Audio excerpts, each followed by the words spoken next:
de la messe de Pâques. Le pape François nous a donc quittés, c'était donc hier. Comment comprendre, n'est-ce pas, cette disparition ou cette mort de ce pape-là, mesdames, messieurs, ce sera la mise en bouche, n'est-ce pas, de cette émission. Également dans cette émission, mesdames, messieurs, deux sujets phares vont nous intéresser. Tout d'abord, nous parlerons de la lutte contre l'insécurité avec ce qui se passe du côté d'en bas. On parle, n'est-ce pas, du recensement des halogènes. C'est une note du sous-préfet qui demande donc que tous les halogènes soient recensés. Comment comprendre cet état de choses? Cela crée une certaine polémique au n'est-ce pas, de l'opinion publique. Des hommes politiques et autres se posent la question: comment comprendre, n'est-ce pas, ce recensement-là? Avec nos invités, nous allons analyser et décrypter. Également, dans cette émission, nous parlerons de la présidentielle 2025. Candidature de l'opposition, c'est la question que nous nous posons tout simplement pour se poser la question si l'opposition trouvera tout au moins cette solution-là, cette fois-ci, à savoir la candidature unique de l'opposition. Mesdames, messieurs, vous faites bien de regarder la télévision. Tout de suite et maintenant, je m'en vais accueillir ceux-là qui sont déjà bien installés sur ce plateau. Et comment commencer avec les autres sans toutefois commencer avec le chef traditionnel sur ce plateau. Alphonse Ateba Ndoumou, bienvenue. Bonsoir. Merci pour l'invitation. Merci d'avoir accepté cette invitation-là. La semaine dernière, vous me disiez, vous étiez loin de Yaoundé parce que... Les occupations de chrétiens. Les occupations de chrétiens. Me retenaient. Oui. J'avais effectué une petite retraite de chrétiens pour le Tridium Pascal. Une retraite spirituelle. Une retraite spirituelle, voilà. Certains se posent certainement la question, un chef traditionnel qui s'adonne totalement à la vie chrétienne, est-ce qu'il n'y a pas un paradoxe? Bon, pour ma part, je ne le vois pas, sinon je l'aurais dénoncé depuis. Non, je pense que, même si on rentre dans les Saintes Écritures, vous vous souviendrez que Jésus est venu accomplir et non pas abolir. On accomplit par le vide. Okay. Et donc venu accomplir ce qu'il a trouvé, nos forces traditionnelles, nos ressources, on peut parfaitement les rendre compatibles sans céder à d'inutiles malentendus qui procèdent parfois de la méconnaissance du jeu et des enjeux. Ok, nous n'allons pas entrer en profondeur, n'est-ce pas, de la tradition africaine. Pour les panafricanistes, ils restent, n'est-ce pas, très jaloux de leur tradition et ceux-là qui contestent peut-être cette religion importée et donc ils disent la Bible n'est véritablement pas... Oui, c'est un vieux débat, c'est un débat camite qui a sa raison d'être. Parce qu'il faut dire que la Bible est parfois venue dans les bagages du colon.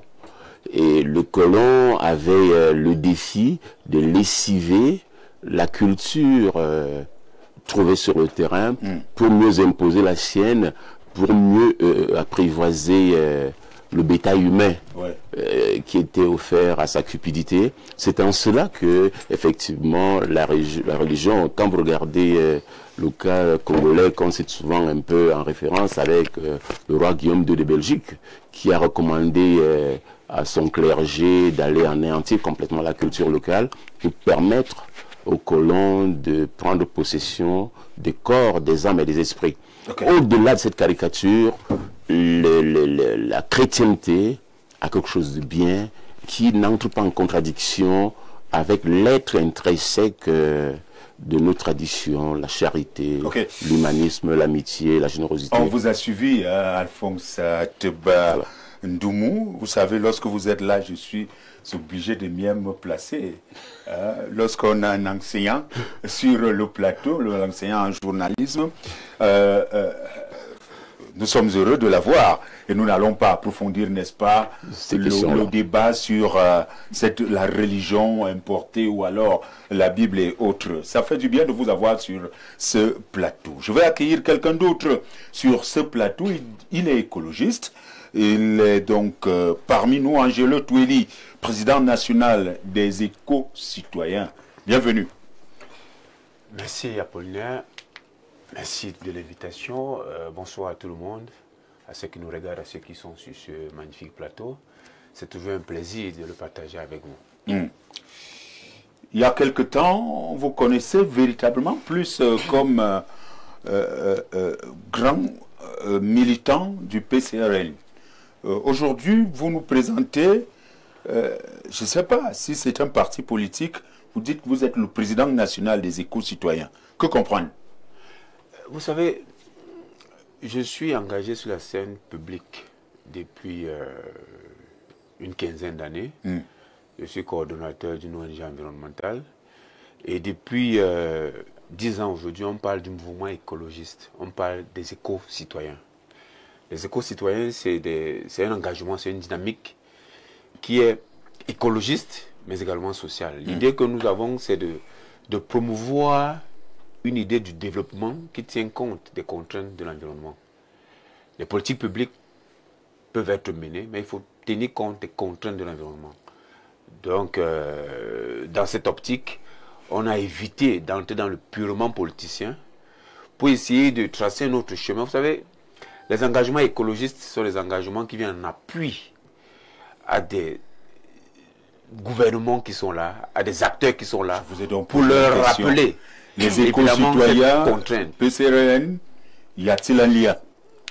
Je crois que le lien peut se créer. Vous avez un sujet tout à l'heure, et durant cette analyse, c'est très important de savoir, parce que même mes questions, le débat, on voudrait bien savoir. Vous restez écologiste, vous êtes écologiste, et vous restez militant du PCRN. Je suis engagé écologiste depuis toujours.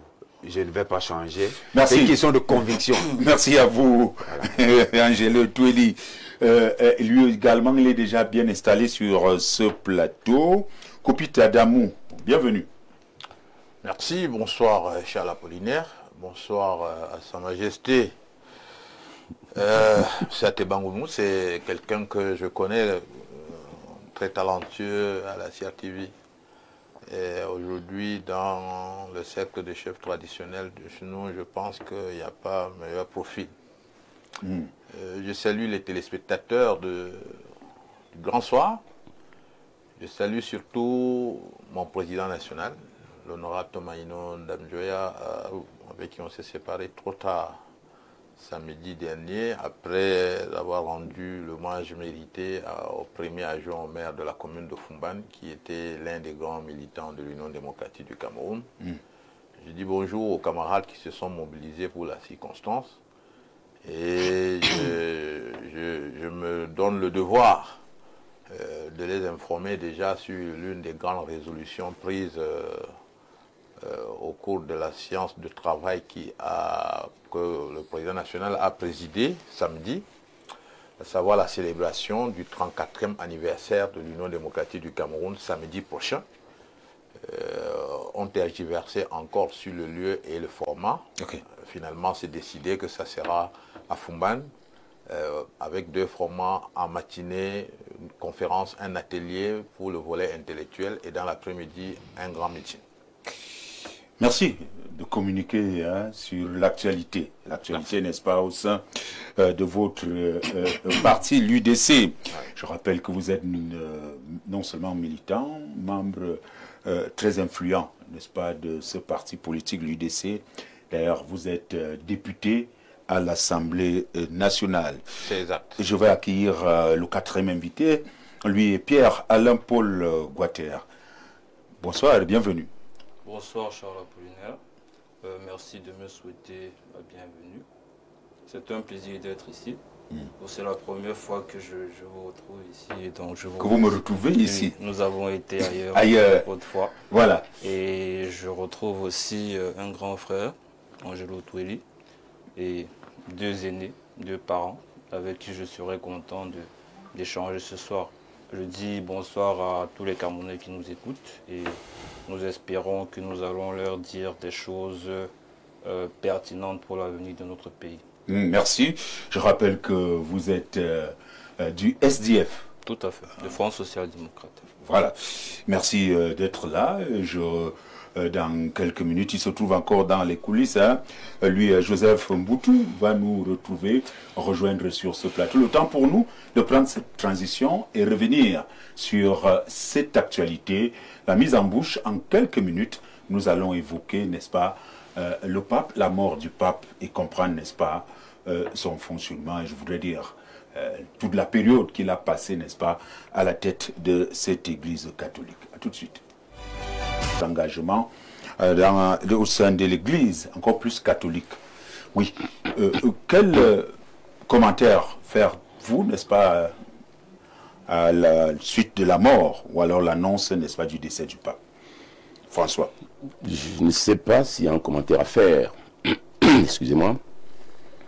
Un dignitaire de l'église a été rappelé à la maison du Père, pour citer un peu le communiqué qui a porté cette nouvelle sur la place publique. J'ai envie de dire admiratif de l'avoir vu accomplir sa mission jusqu'au bout, puisqu'il est allé jusqu'à la proclamation Urbi Orbi hier. N'est-ce pas? Personne de ceux qui l'ont vu hier, manifestement fatigué, ne pensait néanmoins qu'il tirerait sa révérence ce matin à 7h35, qu'il a su arrondir, comme on dit, les grands hommes savent arrondir les bords. Il est donc allé jusqu'au bout de sa tâche. Il a ouvert des chantiers importants pour l'Église relativement à différentes questions controversées, la contraception, le mariage des homosexuels, la lutte contre le sida, etc. etc. C'est des chantiers qui sont ouverts, qui vont se poursuivre. L'homosexualité, notamment la pédophilie dans l'Église, c'est qu'il a demandé que désormais les prêtres soient cités devant les juridictions, ce qui était quand même assez difficile avant. Donc, je crois qu'il y a un ensemble de choses qu'il a initiées. La première chose à dire, qu'il repose en paix et que les cardinaux qui vont bientôt siéger dans le cadre du conclave sachent trouver parmi les leurs le digne successeur qui poursuivra, qui nous trouvera l'ouvrier adapté à la moisson qui est abondante. Voilà un peu ce que je peux dire. Alors, lorsqu'on porte deux prénoms, Pierre Alain, on est chrétien, je suppose. Oui, tout à fait. Ok. Le pape s'en va à 88 ans. Alphonse Atebandoumou venait de citer quand même beaucoup de choses qu'il a réalisées, qu'il a commencé à réaliser pendant, n'est-ce pas, son règne à la tête de cette église catholique. C'est à suivre, c'est à poursuivre. Ben écoutez, naturellement, je pense que lorsqu'on a une institution telle que le Vatican, il va de soi que les nouveaux dirigeants qui arrivent poursuivent d'une manière ou d'une autre l'œuvre de leurs prédécesseurs. C'est pareil pour le Vatican qui est un État, c'est pareil pour les autres États, donc c'est des traditions. Même si on vient je rappelle qu'on peut rabattre tout cela. Hein. Écoutez, je ne pense pas que ce soit un idéal de rabattre les choses. C'est pas mon souhait. J'ai dit, lorsqu'il est à la tête de cette église, il est libre peut-être de dire, bon, peut-être il y a eu telle décision, peut-être maintenant les prêtres peuvent se marier officiellement, peut-être en plus, n'est-ce pas, de la bénédiction, je ne sais pas, ou alors la célébration des mariages homosexuels, par exemple, hein, ce sont des exemples parmi tant d'autres. Je demande donc si il peut mettre tout cela de côté, ou alors il doit continuer tout simplement l'œuvre commencée. Non, prochain. Ce que je dis, c'est que c'est pas un idéal. C'est jamais un idéal à mon avis, c'est jamais un idéal de tout déconstruire. C'est peut-être pour ça que je ne suis pas révolutionnaire et que je suis social-démocrate. C'est-à-dire que je pense qu'il faut toujours faire avec un peu de ce qu'on trouve, quitte à innover, à apporter notre plus. Et je pense que ce qui devrait être fait au niveau du Vatican, c'est ce qui devrait être fait au niveau du Vatican, tout autant que c'est ce qui devrait être fait très vite par les nouveaux dirigeants du Cameroun qui arrivent bientôt. Ok. Je vous passe pas la parole, honorable. Je vous sens. Vous brûlez d'envie, n'est-ce pas, de la prendre. Vous ne me l'arrachez pas, sauf non, si... je ne l'arrache pas. Je reste bon démocrate, vous allez permettre que Angélique Toueli je reste tout à fait patient. Angélique Toueli, je vous vois prendre des notes là. Il y a quand même, pendant cette période du pape, de ce pape François, beaucoup de choses. Pour certains, qui gênent beaucoup de chrétiens, catholiques, d'autres estiment que bon, voilà, si le pape a décidé ainsi, on avance. La mort de ce pape, l'on peut véritablement regretter. Quel souvenir gardez-vous de ce pape? Déjà, j'ai noté une phrase de Sa Majesté. Il a dit: les grands hommes savent arrondir les bords. J'ai noté cette phrase parce qu'elle va me servir tout à l'heure, tout au long du débat. Maintenant, pour revenir à l'événement, à l'actualité, le décès du pape, ce qu'on peut déjà regretter, c'est que un être humain s'en est allé. Je crois qu'il avait 88 ans. Et la Bible nous dit que à ceux qui l'aiment, Dieu donne la possibilité d'arriver à 70 ans. Quand on a 88 ans, c'est que du bonus. Donc, on n'a pas trop pleuré. Parce que ce qu'il faut dire, c'est qu'il a eu le courage de certaines réformes, d'oser certains débats, d'oser certains sujets, de les poser sur la table. Vraiment, c'est le progressiste qu'on a souvent, ce qu'on a espéré au niveau de l'Église. Parce que le modernisme... Parce que le précédent avait même reculé devant, n'est-ce pas, ces pressions-là, où il fallait, n'est-ce pas, trancher sur la question de l'homosexualité. Est-ce que parce qu'on est un être humain, qu'on ne doit pas, on ne peut pas recevoir la bénédiction de Dieu? Mais il a su peut-être poser cela. C'est courageux. Maintenant, la suite. La suite, ce n'est plus avec le pape François. Ça sera avec le nouveau qui viendra, conservateur, progressiste. Mais toujours est-il qu'il ne faut pas déstructurer l'Église. L'Église catholique, la Bible, je veux dire, a des préceptes, a des enseignements. Parce que moi, ce que je dis de la Bible, c'est un livre de sagesse par excellence. Et dans ce livre, il y a des écrits, il y a des préceptes qui ne s'alignent pas forcément au modernisme dans lequel nous sommes en train d'entrer. Parce que, vous voyez l'arrivée de Trump, qui dit qu'il ne reconnaît que deux genres. Parce que une certaine politique avait permis, sous les pressions, sous les lobbies, avait accepté évoluer dans un sens. Je crois que la Bible, elle est un livre qui ne va pas changer. Et celui qui viendra, ce qu'on peut souhaiter, c'est qu'il reste dans ce qui est religieux, dans la vision religieuse du monde, celle-là qui nous apporte davantage de valeurs, celle-là qui conserve les valeurs profondes même, qui sont inhérentes à la vie sur terre. Donc voilà un peu ce que je peux dire du décès de sa sainteté, le pape François. Ok. Vous n'allez plus, je ne veux plus vous passer la parole à quelqu'un d'autre. Elle est à vous, hein, honorable. Oui, le pape François s'en va pour Touéli. Lorsqu'on a eu 70 ans, 88 ans, c'est du bonus. On peut faire table rase sur le passé, peut-être pour Alphonse Ateba-Ndoumou, poursuivre l'œuvre qu'a commencé le pape François. Ouais, je voudrais d'abord te faire une remarque, Charles. Parce que tu parles toujours Alphonse Ateba-Ndoumou, Goupil. C'est pas bien. Lorsqu'on a un titre de notabilité républicaine ou traditionnelle, il faut toujours le décliner. Il faut dire Sa Majesté Alphonse Ateba-Ndoumou. Je pense que c'est bien comme ça. Généralement, c'est ce que je fais. Mais aujourd'hui, je vais vous dire quelque chose, peut-être avant que vous n'arriviez ici. Nous avons eu un petit débat en off. Je lui ai demandé qu'est-ce qui lui sied mieux. Qu'est-ce qui est bien préférable ou qu'est-ce qui pèse véritablement.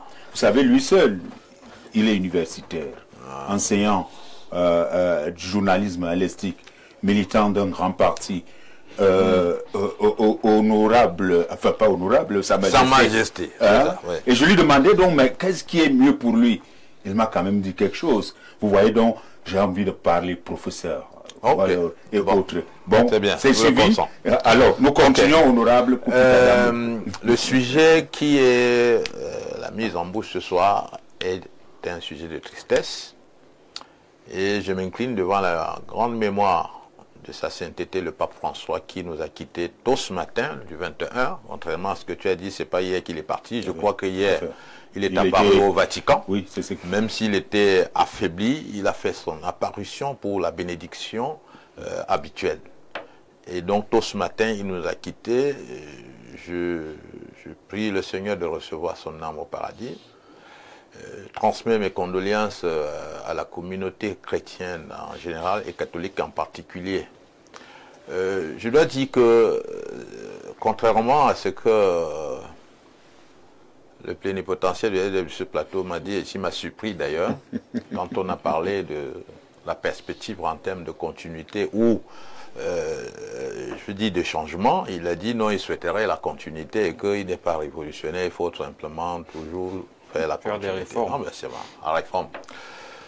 Je pense que le pape François a marqué l'histoire de l'évolution de l'Église catholique et de la communauté des croyants du monde, parce que la croyance, le dénominateur commun de tous les croyants, c'est que nous tous, nous pensons et croyons en l'existence d'un Dieu unique qui est au contrôle de tout l'univers.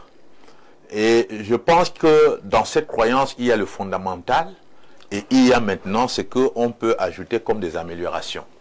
Dans chaque religion, je suis musulman, il y a le hadith qui est la loi du prophète Mohammed, qui est notre prophète célèbre. Mais il y a le Coran qui est le fondamental. Là, le Coran est comme la constitution, le hadith est comme peut-être les lois, et ce que les savants musulmans apportent, c'est comme les règlements, les décrets et tout. Dans l'église chrétienne, c'est la même chose. Il y a la Bible, il y a les évangiles, il y a le Nouveau Testament et autres. Le fondamental de la Bible, personne ne peut changer parce que c'est la parole de Dieu. Oh, j'ai eu l'impression dans les réformes que le pape François a apportées, qu'il est allé au-delà de ce qu'il aurait dû faire. Et pour ma part, son successeur doit rapidement rétablir cela. C'est pour ça que je rigolais tout à l'heure. Vous savez, lorsqu'il a demandé, Sa Majesté l'a rappelé tout à l'heure, que ceux qui pratiquent la pédophilie au sein de l'Église soient désormais traduits en justice, c'est une réforme normale et c'est bien. C'est une avancée significative. Parce que la pédophilie est réprimée par la parole de Dieu, avant de l'être également par les lois de la République. Mais quand on ordonne la célébration des mariages homosexuels, est-ce qu'on est encore en conformité avec la parole de Dieu? Est-ce qu'on est encore dans le fondamental? Il me semble que à ce niveau-là, il faut rétablir la rectitude morale. Il faut rentrer dans l'orthodoxie. On ne peut pas changer la fondation. On peut améliorer, embellir les murs et autres, mais la fondation, elle doit rester et demeurer solide. La fondation, c'est la parole de Dieu. Il n'y a personne d'autre qui puisse modifier la parole de Dieu que Dieu lui-même. Et que vous soyez le pape, vous ne communiquez pas directement avec Dieu. Vous ne pouvez pas. Il n'y a que ceux à qui Dieu avait donné une puissance, une petite partie de sa puissance qui ont pu le faire. Et je crois que lorsque nous observons l'évolution de la croyance monothéiste, vous allez voir qu'il y a des évolutions. Et ces évolutions n'ont jamais touché le fondamental.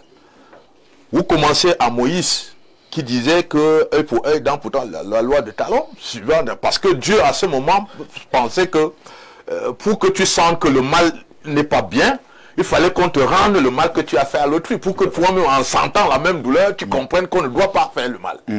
Mais puis après, il trouve que, ben attends, si maintenant on reste dans cette loi, comment ferais-je pour savoir que mes créatures agissent en craignant ma réaction à moi qui ai le pouvoir suprême? Mais c'est pour ça que l'enseignement fondamental de Jésus-Christ de Nazareth, c'était la tolérance et le pardon. Parce que lui, il vient dire maintenant, au lieu de rendre le mal par le mal, il faut rendre le mal par le bien. Si quelqu'un te gifle à gauche, il faut lui montrer la droite pour laisser le jugement à Dieu Tout-Puissant. Donc, je crois qu'il y a des évolutions, mais pas des évolutions qui remettent en cause le fondamental qu'est la morale religieuse. Cette réforme que le pape François a apportée en ordonnant la célébration des mariages homosexuels à l'église, pour moi, son successeur doit rétablir ça rapidement. Merci. Merci à vous, honorable Koupit Damou. Il nous a rejoint. Je vous ai dit qu'il était dans les couloirs. Et il prenait, n'est-ce pas, faisait, n'est-ce pas, son maquillage. Ou alors, il se faisait maquiller. Il est déjà avec nous sur ce plateau. Joseph Moutou, bienvenue. Merci de votre invitation. Merci d'avoir accepté également cette invitation-là. Il est bien vrai que votre casquette, je l'ai cherchée également, parce que j'ai été habitué à une certaine casquette, mais je sais que vous êtes un homme politique, expert en management public. Je pense que je peux m'arrêter à ce niveau. Oui. Alors, lorsqu'on s'appelle Joseph, on est un pur croyant. Exactement. Un croyant, baptisé également. Alors, il nous a quittés tôt ce matin, le pape François. Certains estiment qu'il a révolutionné l'Église catholique, d'autres estiment qu'il a été trop audacieux, et peut-être il faut revoir un certain nombre de choses. Quel souvenir et qu'est-ce qu'il y a lieu de faire en perspective? Enfin, je voudrais un peu atténuer ce que disait honorable Koupit tout à l'heure. Il n'a jamais été question de la célébration des mariages homosexuels à l'Église catholique. Il n'a jamais été question de cela. Mais il y a cette nuance-là. Non, non, attendez, il faut que... Il y a cette nuance-là. Il faut que cela soit... Je l'ai dit peut-être pendant que vous étiez à la salle de maquillage, que qu'est-ce qu'on doit comprendre? La bénédiction des mariages homosexuels ou alors la célébration des mariages homosexuels. La différence, où est-ce qu'elle se trouve? Non, parce non, que nous voyons des personnes qui se marient véritablement. La célébration des mariages homosexuels, ça veut dire que l'Église prend acte de bénir un mariage homosexuel. Il n'a jamais été question de ça. Le pape a dit qu'on pouvait bénir des homosexuels hors liturgie. C'est-à-dire que hors du moment solennel de la pratique même de à ce moment, on se cache pour le faire. Voilà. Ça veut dire hors que liturgie, il y a une différence. On n'a pas dit célébrer le mariage. Il a dit on peut éventuellement bénir des homosexuels hors divorcés. liturgie. Et puis moi je pense que quand même, bien au préalable, ils se sont mariés devant le maire. Il y a des pays où cela est autorisé, légalisé, peut-être pas encore, peut-être pas encore au Cameroun. Ailleurs, oui. Mais lorsque les gens sont passés devant monsieur le maire, c'est qu'ils sont mariés. Et lorsqu'on va les bénir, on l'utilise. Ça veut dire on se cache par rapport à quoi? Vous savez, dans aucun endroit dans la Bible, il n'est dit que les êtres humains sont condamnés de façon absolue, définitive. C'est-à-dire qu'il y a toujours une possibilité de repentance. De miséricorde. Voilà, une possibilité de repentance. Ça veut dire qu'aujourd'hui, vous pouvez avoir des pratiques homosexuelles. Après, vous vous rendez compte que vous étiez sur un mauvais chemin. Et puis, vous vous repentez. ok. Et je crois que dans le... il est dit, Jésus l'a clairement dit, qu'il n'est pas venu pour les personnes bien. Il est plutôt venu pour des pécheurs. Ok, nous allons pas faire le débat. Lorsqu'on est véritablement enfoncé dans le péché, Oui. je pense qu'il faut toujours accorder à l'âme qui veut se démarquer du péché et rejoindre le chemin qui est attendu pour la vie éternelle. Il faut donner la possibilité à tous. Il faut d'abord le bénir dans le péché. Avant tous de les voir âmes. qu'il Nous n'allons pas refaire le débat. Nous n'allons pas refaire le débat là.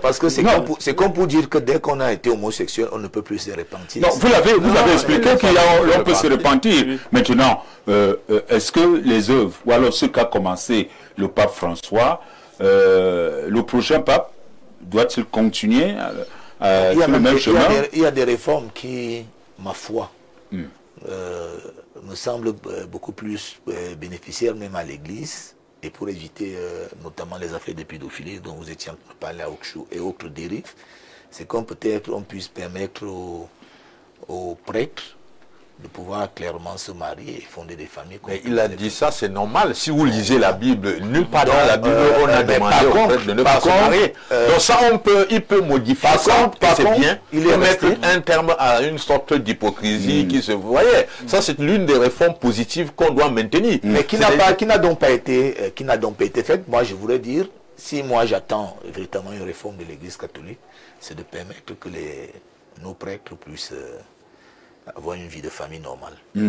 Et donc, il reviendrait un peu à ce que j'ai dit au départ, apporter les réformes avec lesquelles tout le monde est d'accord. Ça, c'est une réforme intéressante. Ouais. C'est de ça que je parlais. Ok. Ça veut dire que les pères se marient, les sœurs se marient également. Oui, normalement. Je sais que je vous connais quand même. Même hors des antennes. Il y a une qui mariée. En fait, à la réalité, je pense que les gens qui font le choix d'un style de vie devaient respecter leur choix de vie. Ouais. Parce que si pour certaines brebis galeuses, il faut tout reformer, tout changer, ça devient une porte ouverte, une boîte de Pandore, et on ne sait pas où on va se retrouver. Si vous devez faire le vœu de chasteté, soyez chaste. Et menez votre vie chrétienne. Parce que je pense que ceux qui ont pensé à un prêtre libéré de tout engagement familial et autres, avec une idée... Il faut d'ailleurs rappeler, pour aller dans votre sens, que autrefois, les prêtres, même les papes, se mariaient. C'est la dévolution des biens après le décès du titulaire qui a commencé à créer un problème. On s'est rendu compte que lorsque quelqu'un avait une descendance, il avait tendance à orienter la dévolution des biens vers sa progéniture. C'est là où il y a un concile assiégé pour demander que ces gens soient débarrassés de cette contrainte-là. C'est la conciliation matérielle. Nous voyons donc qu'il n'y a rien de spirituel là-dedans. Il n'y a rien. C'est-à-dire En fait, il y a un souci ce sont des affaires de libérer les gens, ceux qui s'engagent, libérer les de gens certaines contraintes sociales. pour se mettre au service de la Rien ne communauté. justifie que parce qu'on n'est pas marié, on devient pédophile ou homosexuel. Non, Ça n'a aucun sens. Angelo, ça c'est important, ce que je veux que tu retiennes. Un droit n'est pas une contrainte. Même comme toi, n'étant pas prêtre comme moi, on a le droit de se marier. Personne ne t'oblige de te marier. Simplement de donner le droit à quelqu'un et de jouir de ce droit-là, c'est deux choses différentes. Mais il se trouve que c'est une contrainte que si tu veux exercer la fonction de prêtre ou de sœur dans ce monde, dans l'église catholique, tu dois prêter serment de chasteté. C'est une obligation. Donc même ceux qui n'en veulent pas sont obligés de le faire. D'où obligés de l'hypocrisie. Merci. Il y a eu un débat. Merci. Non, c'est important, Charles. C'est important parce que nous avons eu un débat à l'Assemblée nationale dernièrement sur l'application des dispositions de l'article 14 du protocole de Maputo sur le droit d'interrompre volontairement une grossesse, en fait, de manière spécifique, l'alinéa 2, l'interruption volontaire de la grossesse issue, par exemple, de l'inceste. Et le ministre de la Justice qui était face à nous faisait comprendre que la résistance était culturelle parce qu'il y a des familles qui ne voudraient pas dénoncer que c'est le père qui est l'auteur de la grossesse de sa fille, ainsi de suite. Donc, nous lui avons fait comprendre que les dispositions pénales aujourd'hui au Cameroun ne sont pas justes parce que la femme qui veut interrompre n'a pas la possibilité de le faire parce que la loi lui interdit ça. Celle qui ne voudrait pas dénoncer, quand on va donner la possibilité de le faire, celle qui ne veut pas dénoncer n'ira pas dénoncer et personne ne viendra lui reprocher quoi que ce soit. Okay. Donc ça ne peut pas être une raison. La contrainte, le droit n'est pas la contrainte. Merci. Mais on peut en jouir comme on peut ne pas. Merci. Très rapidement, hein, avant de passer à autre chose, ce message de Massok Thomas qui dit « Ouais, mon arrière-petit-fils, que du plaisir malgré la tristesse que de te retrouver un lundi pascal suite au décès du pape. Je ne saurais juger l'homme et son œuvre sur notre continent, mais l'Afrique a-t-elle une chance pontificale? Je m'interroge sur ma montagne sacrée et salutations cordiales à mon ancien camarade d'école Ateban Doumou et autres comme l'honorable et l'environnementaliste Angelo Tweli, Thomas Massok. Merci à vous. Autre réaction. Bonsoir le plateau, le pape est décédé, paix à son âme en tant qu'humain, mais franchement, c'est un non-événement pour moi. Salomon, hein, il nous écrit encore. Il y a d'autres réactions que nous allons prendre peut-être tout juste après. Nous allons prendre d'abord ceci. Bonsoir sur le plateau, l'honorable Kupita Damou interprète mal le texte fiducial supplicans. Le pape n'a jamais ordonné la célébration des mariages homosexuels, mais il a parlé de bénir les couples contre nature et le texte précise hors liturgique, c'est-à-dire en dehors de la messe. Or, le mariage se célèbre en pleine messe. Ça dit que ça ne le concerne pas, il se dédouane. Il dédouane l'église. Il bénit celui qui voudrait le faire. Il bénit le faire. Il bénit ce qui est interdit. C'est extrêmement interdit. Il bénit ce qui est interdit. En fait, merci, s'il vous plaît. Oui. Autre, bien le bonsoir à tout le panel. La première recommandation sur le statut homme et femme, c'est dans le couple. C'est aller et multipliez-vous. Remplissez la terre. Rendez-la plus belle. Lorsque un homme épouse un autre, quelle procréation envisager? La célébration hors liturgique n'est qu'un mot pour endo. SMS pas signé.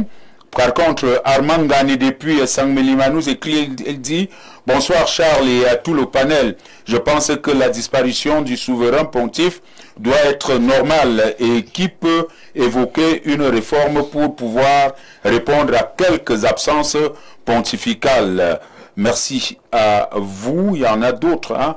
Nous allons les prendre certainement plus tard, même si nous allons faire plaisir à notre ami Salomon depuis Douala.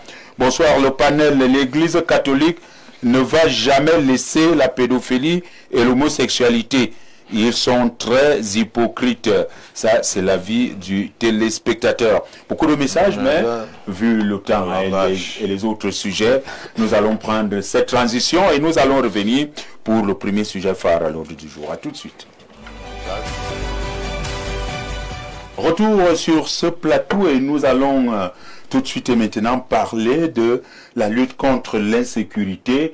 C'est un sujet très important au Cameroun et du côté d'Ambam, le sous-préfet de ce côté a donc sorti une note de recensement des halogènes du côté d'Ambam. Je vous l'ai dit, cela peuvent nous en dire plus. Monsieur Mboutou, je commence peut-être avec vous. Alors, cette note du sous-préfet, y a-t-il à redire le recensement des halogènes? Ah ben c'est la note du sous-préfet d'Ambam. C'est un acte administratif, c'est une politique publique. Et les politiques publiques, on les exécute d'abord. Maintenant, des gens qui ne sont pas en conformité avec elles ont la possibilité de les dénoncer et même de les attaquer. Mais moi je pense que... Qu'est-ce qu'on doit dénoncer par exemple ici? On doit dénoncer les halogènes? Non, je veux dénoncer la note ou bien l'attaquer. Ok, la note. Ou bien l'attaquer. Voilà. Donc pour le moment, on doit d'abord... oui, on doit d'abord l'exécuter. Oui, parce qu'un acte administratif est d'abord exécutoire. Et puis les actes administratifs sont pris de façon unilatérale et obligatoirement exécutoire. Mais je dis bien qu'on peut les dénoncer, on peut les attaquer. Le sous-préfet a forcément des raisons qui sont suffisamment importantes pour pouvoir prendre une note pareille. Vous savez, même la Constitution camerounaise reconnaît les notions d'autochtonie.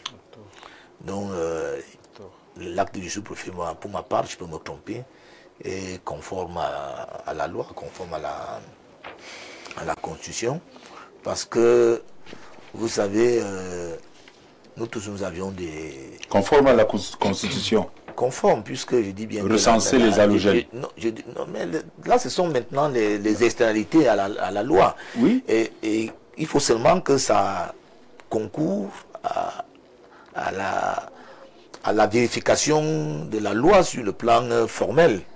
Mais je voudrais dire que nous tous, nous avions des villages qui sont un peu... là où on fait des retours, un peu lorsqu'on sort de la grande ville. Chacun ici a un village et c'est normal que chacun dans son village puisse savoir quel est le frère camerounais qui est parti aussi de son village quelque part et qui a choisi de venir s'installer là. Les Camerounais sont libres de s'installer là où ils veulent. On ne peut pas empêcher un Camerounais lambda de s'installer là où il veut, mais il faut quand même que lorsqu'on vient s'installer dans un village qui au départ n'est pas le vôtre, les gens du coin connaissent quand même à qui ils ont affaire. Et vous savez, avec toute l'insécurité qu'il y a là maintenant, c'est des questions fondamentales. Okay. Il faut véritablement le savoir. Et même dans nos quartiers en ville, chacun a son quartier. Et il arrive parfois que je parte de mon quartier pour aller dans un quartier qui n'est pas le mien ou dans lequel je n'habite pas. Et là-bas, on trouve par exemple comment on les appelle, ceux qui font l'autodéfense, on appelle ça comment? Voilà, vous entrez dans des quartiers où vous trouvez des espèces de barrières et on identifie tout le monde qui entre et qui sort pour des besoins de sécurité. Donc moi je pense que, vous savez, la zone d'en bas m'a fait les choux gras ces derniers temps dans des questions de sécurité. Okay. C'est normal que le sous-préfet prenne cette acte-là. Ok, merci bien. Je vais rappeler aux autres ce que la lettre, une lettre signée par le sous-préfet d'Ambam en date du 2 avril 2025 a provoqué donc une vague d'indignation et des critiques dans le pays. L'autorité administrative demande aux chefs traditionnels des cantons Ntoumou Sud, Ntoumou Est, Ntoumou Nord et Mvaï, Est et Nord, région du Sud, de procéder à l'identification spécifique des personnes non autochtones vivant dans leur village, ainsi que les parcelles occupées et les vendeurs potentiels ou cédants. Pour de nombreux Camerounais, cette démarche est considérée comme discrimination et stigmatisation. Ça, c'est peut-être l'avis des Camerounais, mais l'information, elle est là. Alphonse Atobandoumou, Sa Majesté Alphonse Atobandoumou, vous êtes chef traditionnel. Comment ça se passe lorsque moi, j'arrive dans votre village, peut-être par l'intermédiaire d'un ami, je dois peut-être acheter un terrain, ou alors m'installer, ou faire les champs. Comment ça se passe lorsque je ne suis pas fils de la circonscription? Il se trouve qu'aujourd'hui, nos villages ne sont plus des enclos fermés. Nos villages sont de plus en plus ouverts à des compatriotes qui viennent de tous les horizons, qui s'y installent, importants par le même fait des habitudes nouvelles. Que dans les villages, lorsque les gens s'installent, lorsqu'ils atteignent un certain nombre, ils introduisent des habitudes nouvelles. Et il me semble qu'il est réglementaire que le chef de village sache qui est arrivé et à quelle activité il se livre. Je suis pas très loin de Yaoundé, de la zone d'Hawaï. À un moment donné, nous avons été confrontés à des problèmes de trafic, d'assassinats crapuleux dans les champs d'ananas à l'intérieur. Des gens avaient 50 hectares de plantation d'ananas. Et puis par hasard, on a découvert que souvent à cet endroit-là, à l'intérieur, se développaient des activités criminelles qui étaient un peu en rupture avec les habitudes du milieu, il est dans l'usage que le chef de village dénonce, qu'il s'informe de qui est arrivé, de quel est le domaine d'activité dans lequel il opère, en liaison avec un fils du village ou tout seul. Et lorsqu'il a acquis un terrain, il est dans l'usage, c'est le chef de village qui signe le document d'abandon de droit coutumier, qui va ensuite suivre la suite de la procédure auprès des instances supérieures. Dans mon humble avis, ce que je crois comprendre de la note dont vous venez de lecture, nous sommes dans une zone frontalière, on a parlé de populations non autochtones. Il faut comprendre qu'il y a là-dedans et des étrangers non camerounais et des Camerounais qui viennent à cet endroit-là. On a également entendu parler d'un aspect foncier. Ça veut dire que, et c'est une vieille habitude, nous savons qu'il y a beaucoup de frères de pays voisins qui viennent, qui ont pris l'habitude ces dernières années de venir acheter des champs en territoire camerounais. Ils achètent le champ, ils reviennent seulement à la récolte, d'ailleurs en employant ceux qui hier leur ont cédé l'exploitation. Je pense que tout cela est un peu complexe et je comprends ce qui condamne, parce que dans l'environnement camerounais, dès qu'on parle d'autochtones, dans le gène, ça donne directement lieu à la stigmatisation. Mais je pense que dans une zone frontalière où 3 ou 4 pays se croisent, où des gens traversent assez librement les frontières, il est normal peut-être que le sous-préfet attire l'attention des chefs traditionnels sur les exigences de sécurité qui imposent qu'on sache qui est arrivé, à quelle activité il se livre, s'il occupe une parcelle de terrain, qu'il a lui a cédé, est-ce que ça a été fait de manière réglementaire, ou alors c'est pour ça que vous avez des gens qui aliènent des patrimoines fonciers, et puis le lendemain les enfants viennent dénoncer, et ça donne lieu à des procédures qui n'en finissent pas.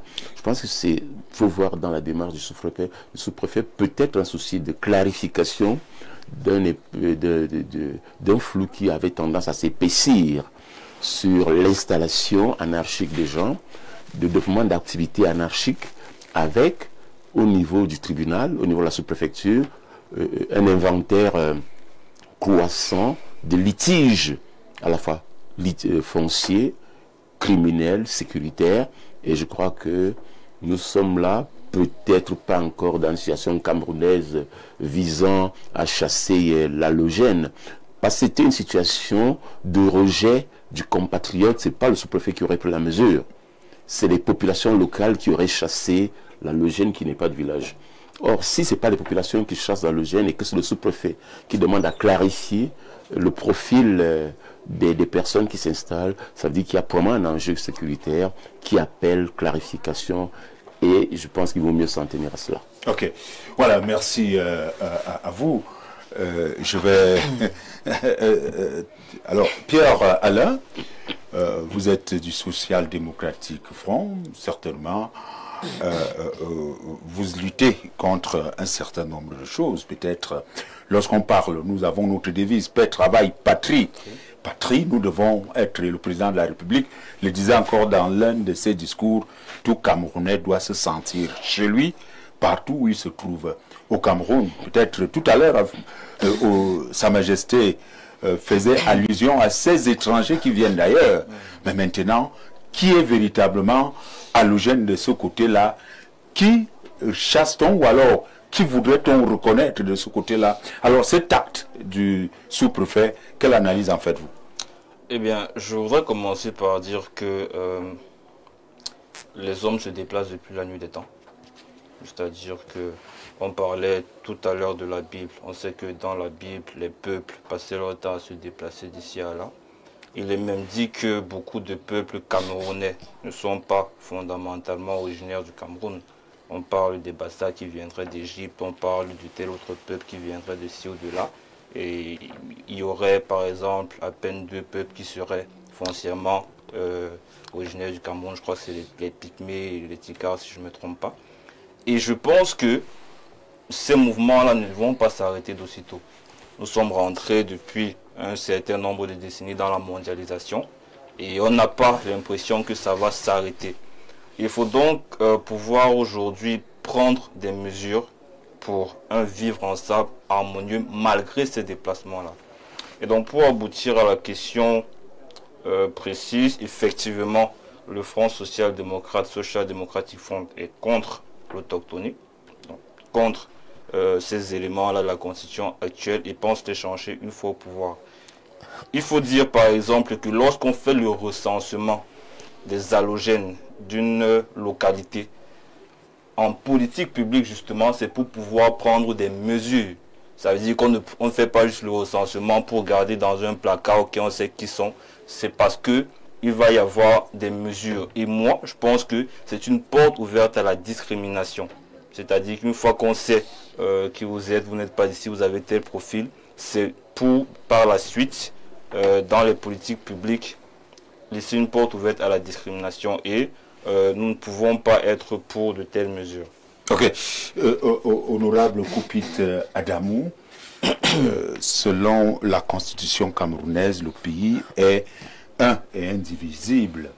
Tout Camerounais doit se sentir à l'aise, se sentir citoyen ou partout où il se trouve.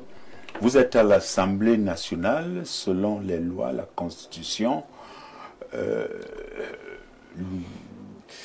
Certaines personnes sur ce plateau, je voudrais dire, Sa Majesté estime quand même que, puisque c'est une ville frontalière, nous en avons plusieurs.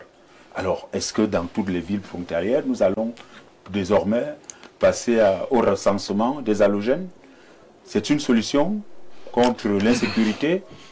Bon, Charles Apollinaire, je dois dire que c'est une décision et la question que vous me posez est le reflet de la malgouvernance qui caractérise notre pays. Parce qu'en réalité, notre pays vivant les mêmes faits et les mêmes réalités, on devait avoir une politique publique qui permette de gérer des défis qui se posent à la nation.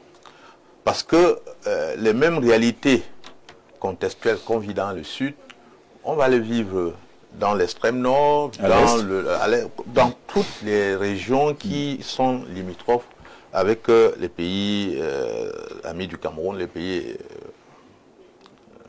étrangers. Mais je voudrais qu'on inscrive cet acte du sous-préfet dans le contexte. Sa Majesté vient de le dire tout à l'heure, n'oublions pas les faits récents qu'on a vécu dans le sud et notamment dans le département de la vallée du Ndem, dont Ambam est le chef-lieu, particulièrement à Meyo Centre. On a vécu de manière répétée des actes criminels d'une cruauté qui ne peut laisser personne indifférent. On pointait du doigt. On a trop vite, et à chaque fois, on a trop vite pointé du doigt les halogènes. Voilà. Mais dans cette situation, comment on peut véritablement contrôler et sécuriser même moi, je ne peux pas tout de suite dire, comme on ferait qu'il s'agit d'un recensement qui vise des politiques publiques discriminatoires. Comment faire même pour que ces halogènes soient mieux sécurisés? Qu'ils soient mieux encadrés par la politique publique. Si on ne connaît pas que, bon, voilà, vous êtes ici, vous êtes arrivé tel jour, vous menez telle activité, vous êtes logé ici, c'est un problème. Moi, je ne suis pas partisan de la politique idéaliste qui consiste à dire des choses qui sont parfois difficilement réalisables. On est tous Camerounais, oui. Chaque Camerounais doit se sentir partout chez lui au Cameroun. Oui, c'est un idéal. Mais comment nous pouvons intégrer ça dans les réalités? Moi, je suis un enfant issu d'une famille polygamique. Mon père avait 4 femmes. Et nous tous, nous sommes les enfants de notre père. Mais chaque enfant a la maison de sa maman. Quand il y a un conflit, on peut vite savoir quel est l'enfant qui est parti de l'autre maison pour aller chez l'autre. Et qui il est allé faire quoi? Pourquoi il est allé, ainsi de suite. Donc moi, je crois que l'objectif que nous visons tous, c'est la paix et la stabilité au Cameroun. C'est vraiment la sécurité de tous, la sécurité de nos biens, la sécurité des amis qui viennent de l'extérieur. Ça devient beaucoup plus complexe que entre nous, il y a également des étrangers qui peuvent entrer. Et Ambam est une ville qui est limitrophe avec au moins 3 pays là. Vous avez la Guinée équatoriale, vous avez le Gabon, vous avez le Congo. Bon, donc tout ça, si on ne met pas une bonne politique de contrôle de l'habitat, ça peut nous être préjudiciable à nous tous. Absolument. Le sous-préfet s'en est pris peut-être avec une maladresse, mais il me semble que l'objectif qui est visé doit nous capter, nous tous. L'objectif qui est visé. Je ne pense pas que ce soit un objectif qui vise à discriminer. Tout comme nous avons vu ce que les chefs traditionnels venaient de faire. Le chef traditionnel, moi, ça m'a beaucoup marqué. Ils sont rentrés dans nos valeurs ancestrales pour poser un acte. Et l'acte qu'ils ont posé est des plus marquants. Parce qu'ils n'ont visé personne, sauf le mal que nous tous condamnons. Parce que quand on tue quelqu'un en Méo-Centre, on dit bon, on a engagé des enquêtes, les enquêtes policières, les enquêtes de gendarmerie et tout ça. Personne, on n'a jamais finalement eu des résultats clairs qui disent que voici le criminel, contrairement à ce qu'on disait, ce n'était pas un halogène, ou bien effectivement ce qu'on disait c'était un halogène et voici comment il s'est comporté. Bon, mais quand on rentre dans la justice traditionnelle, vous comprenez, à ce niveau-là, ça ne rit pas. Parce qu'eux disent, on fait des incantations contre le mal et les auteurs du mal. Est-ce qu'on a droité quelqu'un? Mais ça va tomber. C'est-à-dire que c'est une justice qui n'a pas de corruption. Parce qu'un enquêteur qui mène l'enquête, quelqu'un peut venir par derrière chercher à l'amadouiller pour dire non, vraiment, essaye de biaiser. Mais quand on lance sur le plan des rites traditionnels, eux-mêmes qui ont lancé n'ont plus la force d'aller arrêter que bon, donc comme l'auteur du mal c'était mon fils, il ne faut pas que ça l'arrête. Vous voyez?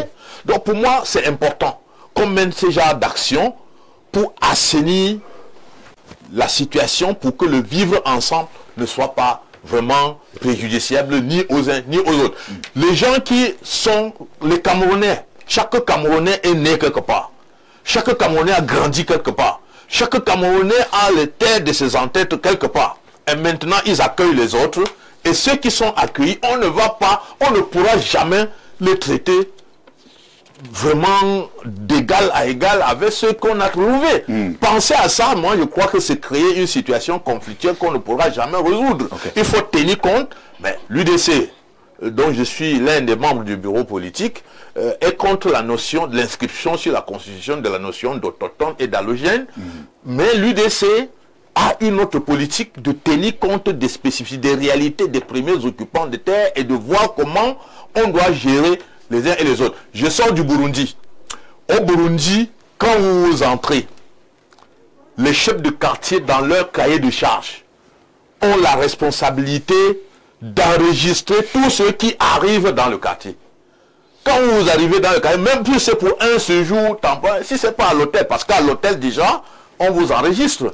Mais si c'est que vous allez habiter dans une maison du quartier là, le chef de quartier, il a le registre, il vous enregistre, il dit bon, vous êtes arrivé tel jour, vous pensez partir tel jour et vous habitez chez tel, vous êtes venu pour tel jour. C'est important, c'est pour nous tous, c'est pour notre sécurité. Merci. Merci à vous, honorable Koupit Damou. Angelo Tweli, la situation, elle perdure déjà, et comme le disait honorable Koupit Damou, nous savons tous ce qui s'est passé tout récemment dans le sud, surtout dans la vallée du Thème. Et je vais vous rappeler que les personnes assassinées n'étaient pas seulement les allogènes, moins encore les autochtones, c'était les deux. En fait, c'était les autochtones et les allogènes. Aujourd'hui, est-ce qu'il n'y a pas eu un laxisme quelque part? Sa Majesté nous dit, quand vous arrivez dans un village, vous devez vous faire signaler, ou ainsi de suite. Mais nous sommes surpris quand même de constater qu'il y a des dégâts. On se pose la question qui peut être à l'origine de ces dégâts-là. Qu'on en arrive aujourd'hui à faire un recensement exclusivement des allogènes. En fait, je crois que nous sommes en 2025 et nous sommes en année électorale. Et malheureusement, tout est politisé au Cameroun. Et une décision, une note administrative peut être interprétée par les politiques d'une certaine manière. On va toujours, pour une raison ou pour une autre, essayer de trouver la petite bête. Malheureusement, on trouve la petite bête parce que on l'a dit ici, en matière de planification globale, en matière de mise en œuvre des politiques publiques dans ce sens, rien n'est établi de manière systématique.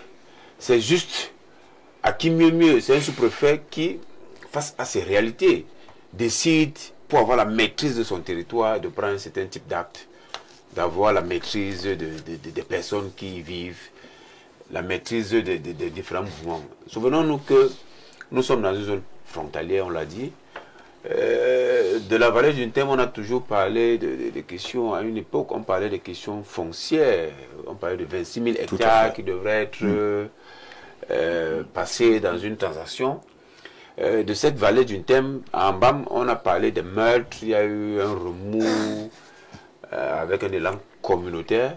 Je crois que parfois, les meurtres qui ont eu lieu étaient peut-être la partie, juste une partie visible, parce qu'au fond, si on peut y voir de près, il y a d'autres problèmes dont nous n'avons pas toujours la connaissance. Je crois que le sous-préfet a posé un acte.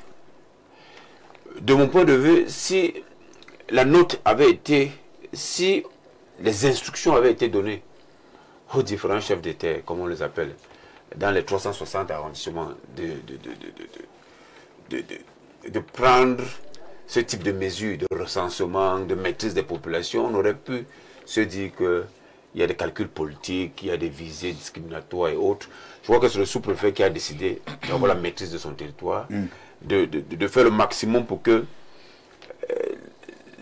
la sécurité, surtout en cette période, soit de mise, mais également de regarder les questions foncières, parce que vous l'avez lu ici, il a demandé d'identifier tous ceux qui ont une parcelle, évaluer la parcelle qu'ils ont pu avoir, et savoir même qui sont les cédants et autres. Je crois que c'est un monsieur qui a le souci de sécurité, de la maîtrise de son territoire, et il peut inspirer même ses patrons plus hauts qui font toujours de la navigation à vue malheureusement, et malgré les situations ça et là qui peuvent arriver, de prendre pas des lois ou des mesures pour que les Camerounais vivent en paix et que chacun se sente chez lui partout où il peut être.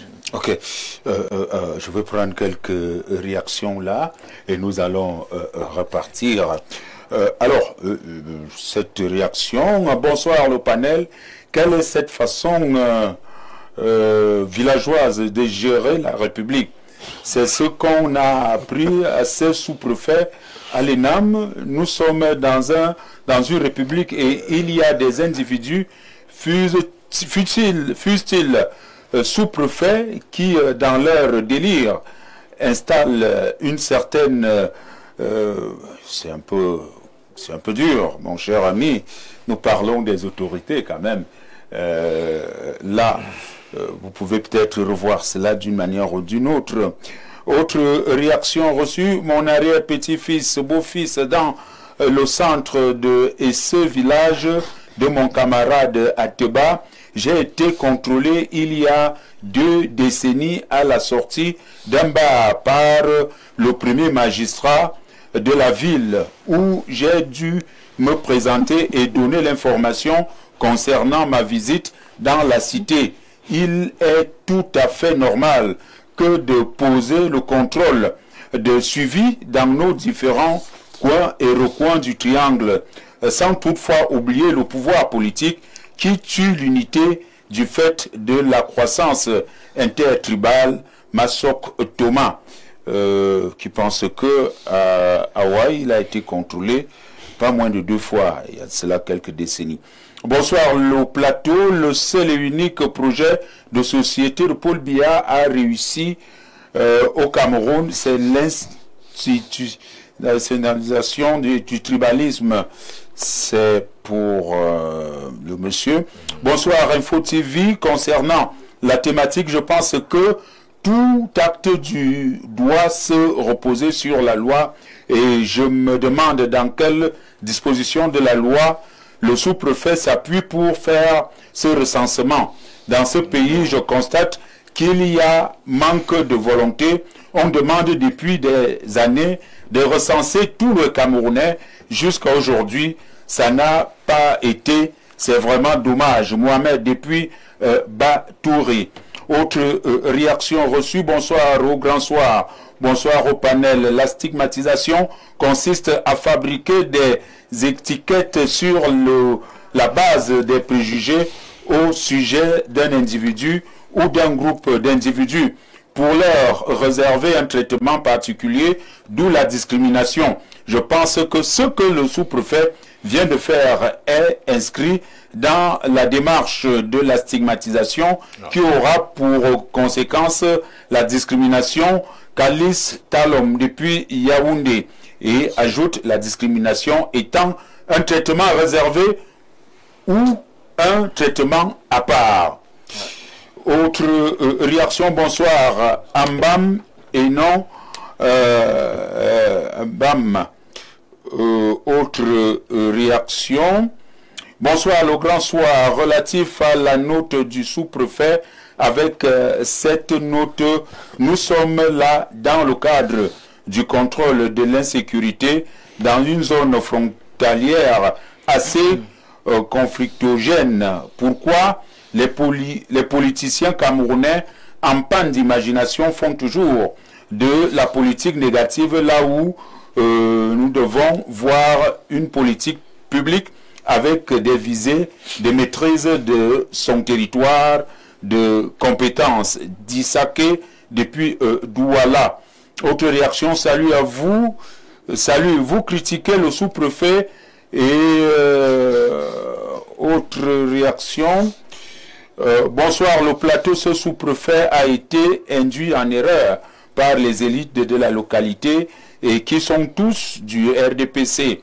Le sous-préfet travaille pour l'influence du parti au pouvoir. Roger depuis Douala, beaucoup de messages. Mais il faut dire, Charles, que franchement, n'essayons pas tout le temps de croire que tout ce que les autorités prennent comme décision, c'est trouver des élan politiciens. Il faut comprendre que notre vie à nous, notre liberté, notre sécurité, c'est entre leurs mains. Et il faut parfois accorder au moins le bénéfice de bonne volonté à ces gens.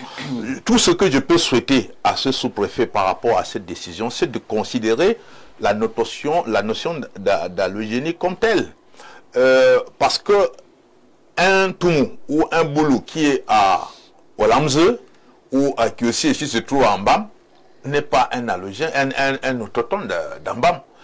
Il faudrait donc, quand il veut faire ce recensement encadré, il faudrait effectivement étendre ça à ce niveau. Et moi, je m'attends à l'exploitation du résultat de ce recensement pour savoir si c'était pour prendre une décision discriminatoire ou pas.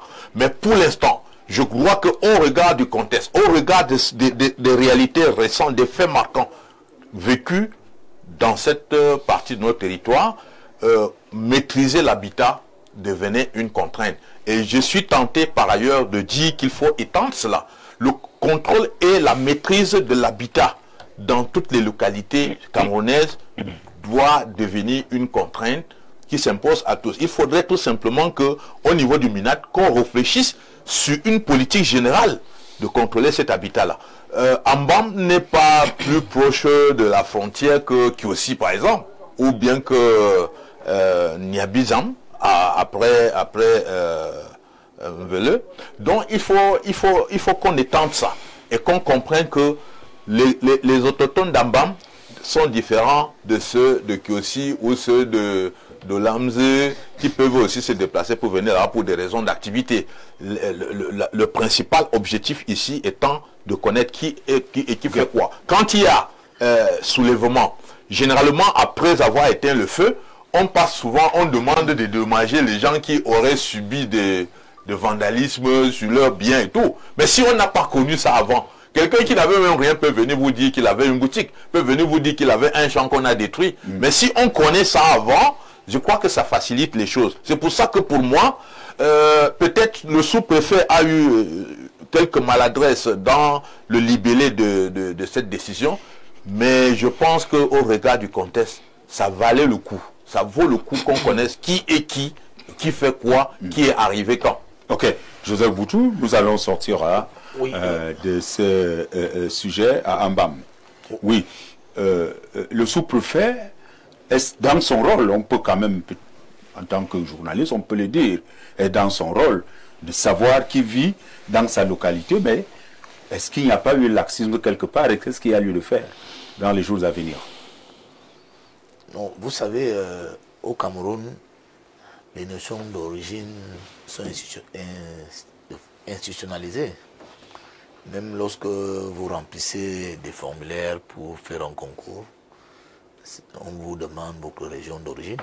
C'est un problème. C'est pas un problème, c'est notre pratique. Pour nous, vous ne pouvez pas, si ça se passe pas comme ça, ça se passe pas comme ça au Sénégal, en France, aux États-Unis, c'est leur façon d'être. Au Cameroun, on met toujours la région d'origine. Et j'ai dit tout à l'heure qu'au Cameroun, chacun a un village. Et je crois quand même, presque tous les problèmes qui se rapportent au sud ont toujours un écho un peu très haut. Oui, parce que si ce sous-préfet était peut-être de l'extrême nord, du nord, de l'est, ça n'allait pas avoir le même écho. Mais lorsque... C'est quoi la particularité avec le sud? C'est la région d'origine du chef de l'État. Vous savez, dernièrement, on a vu à l'extrême nord où des populations ont tué des chercheurs qui étaient dans une mission officielle parce que c'était des personnes qui n'ont pas pu identifier et tout. Ils sont allés... Mais ça n'a pas fait des vagues. Mais je peux vous garantir que si des actes comme ça se passaient au sud, mais les gens allaient continuer à commenter jusqu'à aujourd'hui. Donc, nous, on est habitués, nous qui sommes de la région du Sud, à savoir qu'il y a toujours un peu une exagération lorsque vous l'avez donc dit, M. Boutou, il y a toujours un peu une surenchère, il y a toujours un peu une surenchère. Oui. Mais alors, moi, je ne trouve pas. Bon, si je prends simplement le département de l'honorable, là-bas, je crois que le sultan là-bas, je peux, au risque de me tromper, dire qu'il connaît à peu près qui vit dans ce département et qui n'est pas originaire de ce département. Il ne connaît pas, il a quelle magie pour connaître. Mais il a l'information, les gens sont peut-être de façon officieuse, font ces recensements-là. Et il les a. Oui. Voilà. Mais pourquoi des raisons pour laquelle, Joseph, dans les jours à venir, pour les jours à venir, qu'est-ce qu'il y a lieu de faire? C'est un acte normal. Je vous ai dit tout à l'heure que nous parlons de lutte contre l'insécurité. C'est cela il est question. Oui, ce sont des mesures. Ça, c'est le sous-préfet. Maintenant, dans les jours à venir, qu'est-ce qu'il y a lieu de faire? Mais ce qu'il y a lieu de faire, c'est que le sous-préfet a un fichier de tous les Camerounais qui vivent dans sa circonscription. Alors, lorsqu'il y a un problème, on peut exactement savoir où mettre la main. Et puis, il y a une autre réalité, c'est que il y a aussi des problèmes fonciers qui sont importants là-dedans. Parce que il y a des régions qui semblent véritablement être envahies, c'est-à-dire que des gens viennent, ils font ce qu'ils veulent, ils donnent des sachets, mais parfois c'est des sachets de whisky aux populations pour s'accaparer de leur terre et tout ça. Ce sont des réalités sociologiques. On ne peut pas fermer les yeux là-dessus. Il faut véritablement que... Vous savez que les plus grands conflits dans l'avenir au Cameroun, ça sera sur des conflits fonciers. Et il faut que l'État commence véritablement à être regardant pour que le moment venu que ça ne dégénère pas de façon irréversible. Moi, j'encourage tous les sous-préfets du Cameroun à faire comme le sous-préfet d'Ambam, pour qu'on sache exactement qui est considéré comme un autochtone, qui est considéré comme un allogène, et comment l'alliage entre les allogènes et les autochtones se fait. Quelle est cette forme d'alliage pour que nous puissions véritablement avoir les prémices d'un véritable vivre ensemble. Parce que le vivre ensemble ne voudrait pas dire qu'on ferme les yeux sur le fait que Charles, vous avez un village. Le jour où je viens pour m'installer dans ce village, je dois me reconnaître comme un étranger. Un étranger. Village, mais comme un Camerounais, mais qui a le droit de s'y installer. Okay. Et je crois que je n'ai pas exactement les mots justes dans la... On dit, quand vous allez vous installer, il faut le faire conformément à la loi. À la loi et au règlement. Au règlement. Autant mieux local que d'où donc ma préoccupation. Je vais chuter tout à l'heure. L'honorable Adamo Koupit disait tout à l'heure là, il disait que lorsque vous venez vous installer, non, je crois que c'est Majesté qui disait ça, que quand vous venez vous installer, les gens viennent souvent avec des habitudes nouvelles, parfois même pour changer l'ordre des choses. Si vous arrivez dans mon village, vous trouvez qu'il y a une chefferie qui est instituée. Après, des membres d'une communauté arrivent, 1, 2, 3, 4, et ils finissent par instituer dans l'endroit où ils sont venus trouver une autre chefferie qui est différente de celle qui était là avant. C'est qu'il y a un problème. Donc toutes ces choses font en sorte que le vivre ensemble finit par porter un coup. Un fruit. Merci à vous, Joseph. Sa Majesté, la même question, hein, la même préoccupation. Après donc ce communiqué du sous-préfet, il est bien vrai. Là, on est passé à autre chose là-bas, de manière traditionnelle, essayer de voir qui sont les coupables et peut-être résoudre le problème de cette façon. Est-ce qu'on doit arriver à ce niveau-là, où ce sont les rites traditionnels, les chefs traditionnels qui prennent, n'est-ce pas, le dessus sur ce qui doit être fait très simplement, c'est-à-dire venir, n'est-ce pas, dans une circonscription, se faire signaler et, n'est-ce pas, savoir comment vivre. Oui, cela traduit la complexité de cette situation. Tout le monde est dans son rôle. Vous savez, la sécurité est un défi collectif. Il n'y a pas quelqu'un qui soit en tant que tel étranger à la sécurité. C'est-à-dire, y compris des populations qui s'installent dans un endroit, puisqu'elles viennent y investir, y réaliser des activités, ont besoin d'être protégées et dans leur chair physique et dans les activités qu'elles mènent, y compris donc les populations qu'elles ont trouvées précédemment. Tout cela a besoin d'être encadré. Mais simplement, si nous continuons avec ce paradigme de la stigmatisation gratuite où tout est mauvais, dès lors que le sous-préfet a signé, vous savez, qu'est-ce que vous voulez qu'on dise? Je ne sais plus quoi dire. Je pense qu'à un moment donné, nous devons reconnaître à certains de nos compatriotes le bénéfice de la bonne foi. Le bénéfice d'être de bonne foi dans l'exercice du peu de parcelles de pouvoir qu'ils ont, et que, à partir de cet endroit d'où nous parlons, nous ne pouvons pas rendre compte de la situation en bas où le sous-préfet, lui, il a été installé. C'est lui qui fait tout le matin le monitoring, la situation sécuritaire, les agressions, les braquages, le vol des motos, les bagarres, etc., etc. Et je ne sais pas s'il ne peut pas... Les assassinats. Est-ce que vous imaginez le risque que ça présente pour que dès que les populations locales décident elles-mêmes désormais de commencer à régler les problèmes des crimes? Ce n'est pas différent de la justice populaire.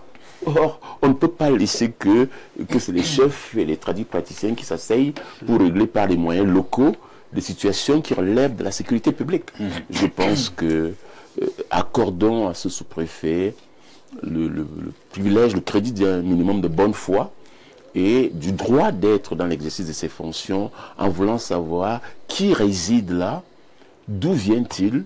Parce que ce n'est pas parce qu'on n'a pas l'autochtone qu'on oublie que cette zone-là est ouverte sur plusieurs pays voisins et que les populations cibles et auteurs de certains de ces crimes ne sont pas que des Camerounais.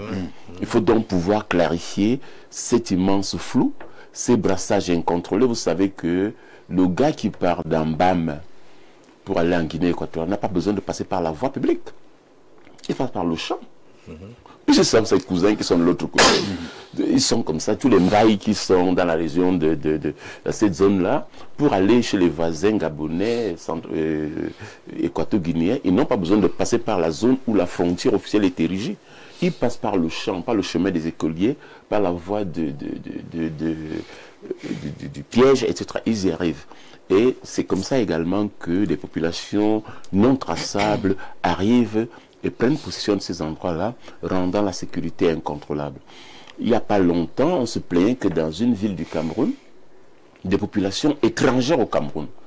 C'était organisé en bande pour arracher la moto des Camerounais. C'est-à-dire que tous les Camerounais qui voulaient faire le transport en moto, au bout d'une semaine, se voyaient arracher leur moto par des bandes venues de pays voisins qui étaient mieux organisés. Donc, chaque Camerounais qui achetait une moto, cela voyait piquer dans une semaine, 2 semaines plus tard, de sorte que ces gars avaient fait même base sur le transport en moto. Si le sous-préfet de cet endroit-là est confronté à ce type de situation, qu'est-ce qu'il fait? C'est demander minimalement à savoir qui est là, d'où il vient, à quelle activité il se livre, où il réside et comment est-ce qu'on peut le contrôler. Si on le lui reproche, alors là, je ne sais plus qu'est-ce qu'on demande ensuite. Merci bien. Oui. Oui, vraiment, très rapidement Pierre. dire que lorsqu'on parle de lutte contre l'insécurité, il me semble que l'outil qui doit être mis en avant, c'est quelque chose qui existe déjà, c'est la police municipale. On a tout simplement besoin au Cameroun pour renforcer la lutte contre l'insécurité, de renforcer la police municipale, administrativement, financièrement. Ce qui passe... nous sommes dans une zone rurale. Même dans les villages. Effectivement, c'est une commune. C'est bien une commune. Mais là, on en a 300. Là, ce serait plus grave parce que le maire est un homme politique, contrairement au sous-préfet, même si les militants cachés. Il a même la légitimité du peuple, ce qui veut dire qu'il a donc plus de force pour faire ce travail. Là, il faut simplement renforcer. Et puis, pour dire que nous, au sein du SDF, on est davantage pour la citoyenneté de résidence que la citoyenneté communautaire. C'est ce qu'il faut noter. Merci. Angèle Toueli, nous sortons avec vous. Lutte contre l'insécurité. Le sous-préfet a commencé un travail. Il doit continuer ou alors jusqu'où peut-il aller? Qu'est-ce qu'il y a lieu de faire? Je crois que je l'ai dit ici. Le sous-préfet a posé des actes. S'il vous plaît. Des actes qui sont important parce qu'il veut maîtriser son territoire. Et j'ai précisé que le problème que nous avons, c'est que nous n'avons plus confiance en ce régime. Ce qui fait que tout acte qui sort de là-bas est toujours suspecté. Il y a toujours un relan politique. On a l'impression que c'est un calcul politique, c'est une manœuvre préélectorale dans le but de maîtriser, de contrôler, de frauder ou alors. Mais quand on comprend que nous sommes dans une zone frontalière et on se souvient de ce qui s'est passé là-bas par le passé, il est légitime que ce sous-préfet prenne certaines mesures pour avoir la maîtrise de son territoire. Et je disais, on l'a répété également ici, que ça doit inspirer les députés au niveau de l'Assemblée nationale pour prendre d'autres mesures sécuritaires, que ce soit plus un sous-préfet qui est suffisamment inspiré et que d'autres interprètent mal, mais que ce soit une politique générale qui soit prise pour essayer d'encadrer, pour essayer de maîtriser. Parce qu'in fine, nous tous nous avons besoin de sécurité pour nos activités, pour un meilleur vivre ensemble. Et surtout, il faudrait que certains politiciens cessent de... Ça c'est un avis, qu'ils cessent de voir le diable partout, qu'on ait le courage de reconnaître, d'avoir ce débat, de reconnaître que oui, nous sommes d'ici, nous ne sommes pas de partout. Si nous sommes autochtones ici, nous sommes forcément pas autochtones de l'autre côté. Si c'est notre village ici, notre village n'est pas de l'autre côté. Parce qu'il y a ce brassage de population, il faudrait que ceux qui viennent également respectent ceux qui sont là. Et que c'est par là et uniquement par là que nous allons mieux vivre ensemble. Il n'est pas normal que vous venez trouver des gens et que vous vous installez, vous voulez changer leur habitude parce que peut-être vous avez réussi à avoir le nombre, ou alors peut-être vous avez réussi. Et puis c'est un problème qu'on retrouve même partout, de par le monde. En Europe aujourd'hui, il y a des relents nationalistes qui montent parce qu'ils se disent que si on laisse trop ouvert, ceux qui viennent peuvent nous envahir et changer notre manière de faire, notre mode, notre culture. Donc, il est question simplement de voir la chose sous le prisme de la volonté d'un sous-préfet d'avoir la maîtrise de son territoire et d'assurer effectivement la sécurité. Venant de vous, vous me regardez, vous pensez que je veux dire que c'est surprenant. Je sais que vous êtes un Camerounais qui aime également tous les autres Camerounais. Je pense que peut-être l'acte du sous-préfet, certainement, pour maîtriser sa circonscription, son arrondissement, et certainement le travail reste à faire au niveau des chefs traditionnels, comme cela a toujours été prévu. Bonsoir le plateau, le pape est décédé, paix à son âme en tant qu'être humain, mais franchement c'est un non-événement et tout ce que cela comporte. Bonsoir le plateau, ce sous-préfet a été induit en erreur par les élites de la localité qui sont tous du RDPC. Bonsoir, Meyo Centre est un village d'Ambam, pas une ville. Or, depuis un certain temps, non seulement nous avons plusieurs inconnus parmi nous, et malheureusement on observe des cas, des crimes crapuleux dont la barbarie n'a pas de nom. L'acte posé par le sous-préfet est salutaire. Moi, je suis autochtone de la localité d'où je vis. C'est insupportable pour nous. Nous ne sommes plus en sécurité chez nous. Prenez la peine d'inviter un autochtone ou en direct par téléphone. Vous aurez la bonne information. Dani, depuis la vallée du Ntem.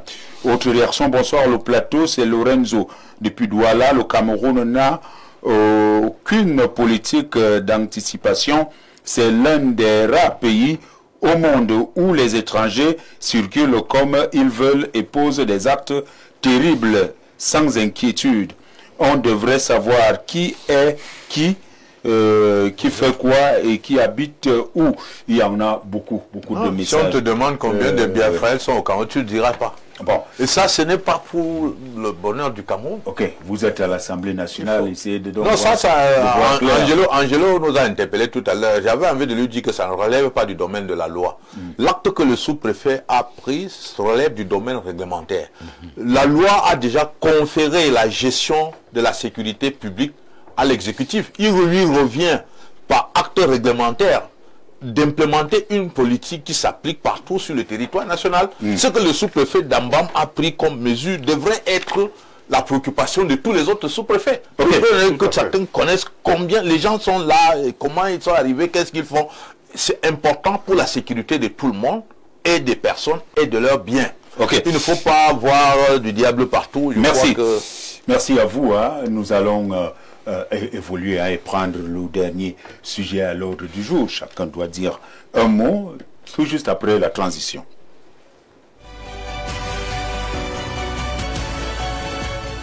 Voilà, retour sur ce plateau pour donc prendre la dernière ligne droite de cette émission. Présidentielle 2025, candidature unique de l'opposition.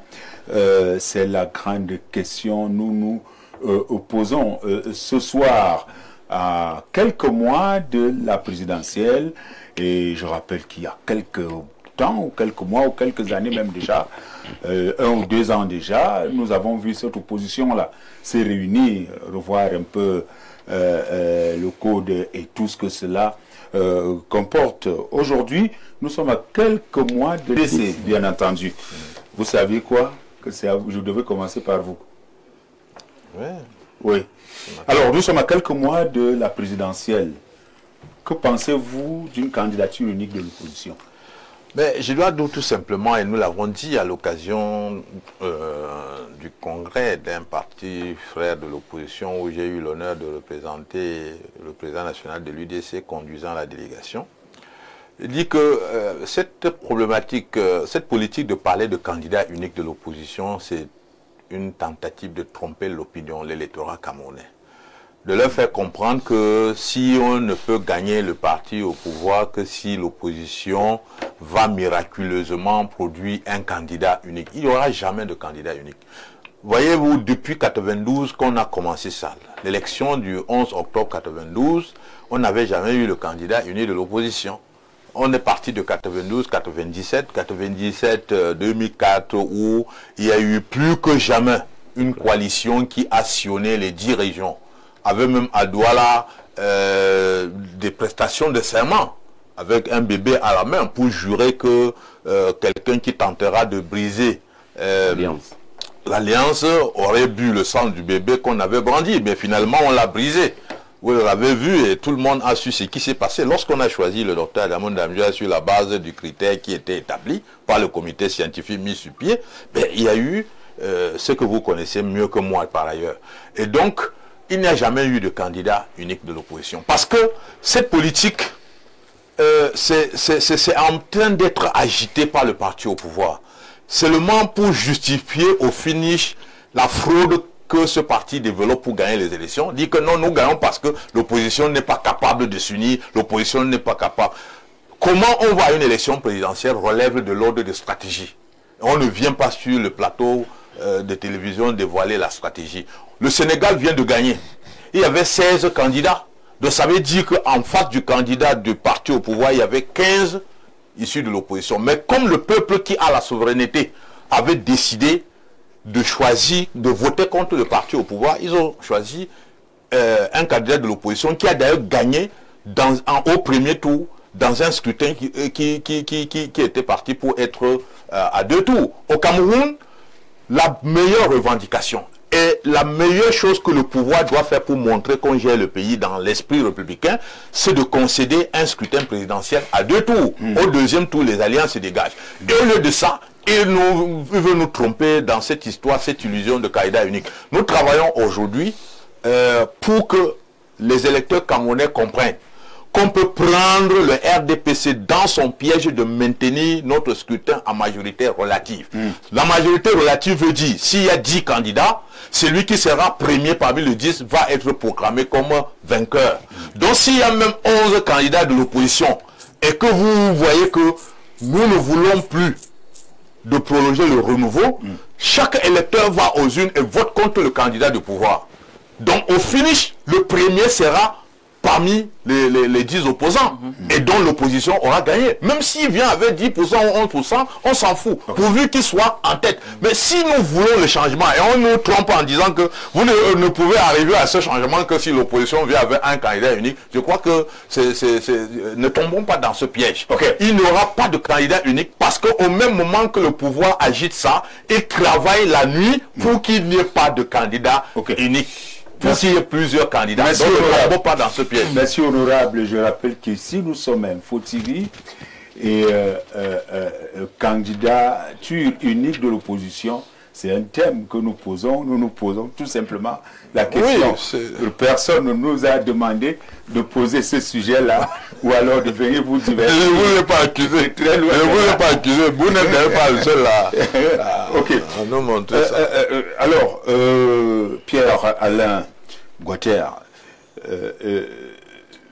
honorable dit l'opposition camerounaise n'a pas besoin d'une candidature unique. Chacun peut aller et chacun a les mêmes opportunités et les mêmes chances. Vous êtes du même avis que... Eh bien, écoutez, il n'a rien dit de faux. Il n'a rien dit de faux et il est allé dans les statistiques. Même comme on sait que dans le passé, il y a eu cette tentative de candidature unique de l'opposition.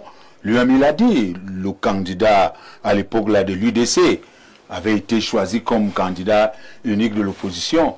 Mais aujourd'hui, il se rétracte, il estime que c'est de la manipulation, de la diversion. Ce qu'il faut déconstruire, c'est l'idée selon laquelle ce sera une panacée. Ce n'est pas une panacée, c'est cela qu'il faut déconstruire. Il a expliqué, à partir du moment où tout le monde sait qui est le problème et pour qui il ne faut pas voter, cette personne est battue d'office. Maintenant, on aura un autre vainqueur qui n'est donc pas de cette équipe-là. Et donc ça, c'est l'élément fondamental qu'il faut poser. Après, on ne peut pas exclure l'éventualité d'alliance. Je veux dire, même pour qu'un homme devienne un homme, il faut qu'il ait quelqu'un avec qui il est allié pour devenir fort. Ce n'est pas à exclure. Il faut donc rappeler que lorsque le SDF a gagné les élections présidentielles en 1992, c'était avec l'Union pour le changement. Tout le monde le dit, tout le monde le sait. On ne va pas revenir dessus. Et donc aujourd'hui, je n'étais pas né, mais on lit les livres d'histoire, voilà. Et donc aujourd'hui, je suis né 2 ans après. Aujourd'hui, nous sommes sortis d'un congrès. Le Social Democratic Front est sorti d'un congrès il y a quelques mois. Je pense que l'UDC était représenté. Où nous avons désigné notre candidat à l'élection présidentielle, qui est désormais président national du parti. Nous avons déroulé notre programme pour sauver le Cameroun, parce que c'est de ça que le Cameroun a besoin. Et donc, nous sommes à 6 mois des élections. Nous sommes plus ou moins en campagne, parce que nous sommes au contact des Camerounais pour expliquer nos mesures. Nous pensons que c'est sur cette base-là que les Camerounais feront leur choix. Nous pensons que les Camerounais ont besoin d'entendre qu'aujourd'hui, on doit passer à un système fédéral pour donner plus de pouvoir au peuple, pour avoir des présidents de conseils régionaux qui sont élus et qui sont donc redevables, pour avoir des maires qui sont élus et pas avec les préfets ou le sous-préfet, parce qu'on donne plus de moyens à ces maires-là et qui font donc un travail de proximité. C'est ce que nous comptons proposer aux Camerounais. Nous comptons aussi dire aux Camerounais que nous allons mettre sur pied une relance économique. Nous allons faire plus d'efforts politique de l'emploi. Nous l'attendons. C'est ça. Le moment opportun. C'est le moment opportun. C'est ça que les Camerounais ont besoin d'entendre, parce que c'est sur cette base qu'ils vont faire le choix de leur futur président. Donc, le SDF a dit qu'il a comme candidat. On présente donc les mesures et les Camerounais ont 6 mois pour comprendre et faire ce choix. C'est le plus important. Ok. Selon Pierre-Alain Guater, le SDF n'a pas besoin de candidature unique. Si possible, quelques alliances. Pour l'instant, nous constituons le front de gauche, avec certains partis de gauche, avec des centrales syndicales. Vous voyez, il faut aussi prêter attention aux convergences d'idées. Parce que le problème, c'est que très souvent, lorsqu'on appelle à des alliances ou quoi que ce soit, on oublie que ça vient à la base des idées. On vous a suivi, le SDF qu'on est au pouvoir. Et pas juste pour prendre le pouvoir et après passer 5-10 ans à ne pas gouverner parce qu'il n'y a pas de programme. Le moment venu, très important. Vous serez invité. Vous nous rassurez que le SDF ira à cette élection présidentielle pour aller gagner sans alliance. Pas nos alliances. Non, c'est pas sans alliance. Mais on travaille pour un candidat consensuel, mais qui est différent de candidat unique. Hein. Sa Majesté Alphonse Tebandoum, vous êtes également un homme politique. Hein. Vous croyez beaucoup à la politique et certainement à un parti politique, certainement le RDPC. Vous avez face à vous des partis politiques qui estiment que chacun a sa chance et que une candidature unique, c'est pas la solution. Croyez-vous, pensez-vous qu'une candidature unique peut apporter quelque chose à la politique camerounaise en ce moment? Je sais pas. Candidature unique à la présidentielle, bien entendu. J'ai cru que vous m'aviez décerné une étiquette. Après cette étiquette, pourquoi vous voulez que je me prononce sur des choses qui ne me concernent pas? Voyez-vous, je pense que les Camerounais font la politique comme ils l'aiment. L'honorable nous a bien rappelé l'histoire. On aurait pu en dire davantage. C'est depuis 92 qu'on s'abîme dans ce débat sur la candidature unique. Au fait, le bénéfice, c'est quoi? Le bénéfice de la candidature unique, c'est quoi? Je ne suis pas sûr d'en connaître un. J'ai bien aimé le cours de politique publique récité tout à l'heure par le représentant du SDF. C'est bien, hein, vous savez... Sauf que la politique n'est pas un gros amphithéâtre. Voyez-vous, c'est-à-dire que tout le monde vient avec ses simulations 5 étoiles, mais on ne va pas faire le Cameroun sans les Camerounais. Il faut pouvoir prendre en compte l'être intrinsèque des Camerounais, et ils sont, comme vous l'avez décrit tout récemment, lorsque nous parlions d'Ambam. C'est-à-dire que le sous-préfet prend une mesure de sécurité publique, et tout le monde est en désaccord avec tout le monde. Voilà le Cameroun avec lequel nous devons tous cohabiter, de sorte que... parfois, des questions comme la candidature unique de l'opposition me semblent complètement sans intérêt. Je pense que le vrai problème que nous devrions nous poser aujourd'hui, c'est comment on fait pour refaire le Cameroun avec les Camerounais. C'est un peu ça. On change de régime. Pardon? On change de régime.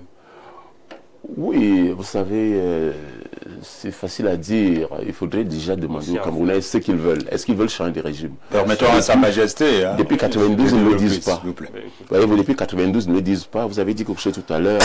J'ai eu la chance, en 92, quand vous n'étiez pas encore né, d'avoir participé à cette élection présidentielle. Et je n'ai aucun moyen de dire ce que vous avez dit. Parce que moi, j'étais y compris au palais de justice quand on proclamait le résultat. Je n'ai pas entendu ce que vous avez annoncé. Malheureusement. Donc, moi, je ne sais pas de quoi vous le tenez. Malheureusement, on n'avait pas entendu. Je n'ai pas entendu parce que personne ne l'a dit. Voyez-vous. Chacun choisit ses sources après. Moi, je on avait proclamé la seule source de droit, avait proclamé le seul résultat qui est demeuré. C'est terminé. Ce que votre père et votre oncle, votre tuteur vous a dit ensuite. Moi, j'ai lu des livres. Quel livre? Lequel? Donnez-moi, il y a des Sa Majesté, la candidature Internet. Donc je pense que la candidature unique, est quelque chose qu'il faut laisser à ceux qui s'y intéressent. J'ai entendu tout récemment qu'il y a une coalition autour du député Nietzsche, une autre autour de l'honorable Cabral Libi, une autre autour de le professeur Kamto, une autre autour du professeur Akeremouna. Non. Olivier Billet. Bon, voyons voir. Pour l'instant, je crois que c'est des mécanismes d'expression démocratique. Ce qui est important, c'est de savoir que le jour dit, chaque Camerounais sera seul dans l'urne face à son destin. Et c'est sur cette solitude qu'il faut travailler. Est-ce qu'on peut amener les gens, quand ils sont seuls dans l'isoloir, dans l'urne, de prendre en compte l'enjeu Cameroun, qui n'est pas l'enjeu partisan de toutes les autres considérations qui ont tendance à polluer le débat démocratique par des considérations extérieures à l'objet.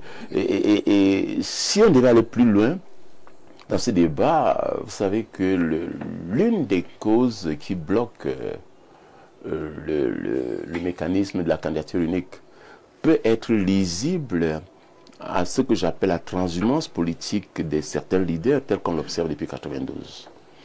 Et Bois Samuel qui part de l'UNDP qu'il a créé pour aller créer le MDP. Récemment,